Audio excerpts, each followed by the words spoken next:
Miezi ilipita kwa uzito mkubwa. Asha aliamua kubeba mimba yake bila msaada wa Juma.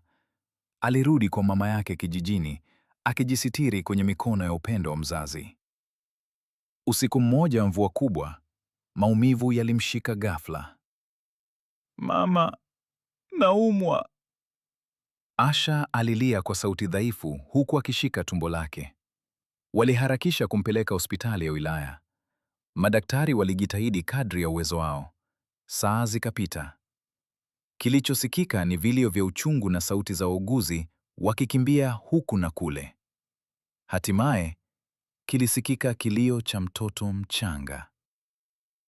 Ni mtoto wa kiume, muuguzi alisema.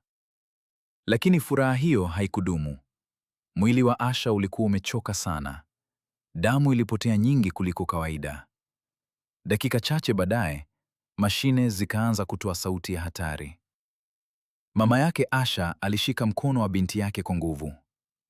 Asha, mwanangu, tafadhali usiniache.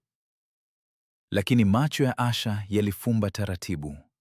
Na hapo, maisha yake yakakatika. Mtoto alibaki hai, lakini mama yake aliondoka milele. Miaka ilipita. Mtoto aliitwa Baraka kwa sababu mama yake Asha alisema, huyu ni baraka pekee aliyoiacha binti yangu. Baraka alikulia kwenye mikono ya bibi yake, akijua hadithi ya mama yake aliyepigania maisha yake hadi pumzi ya mwisho. Wakati huo huo, mjini, Juma alioa mwanamke mwingine aitwaye Neema. Harusi ilikuwa ya kifahari.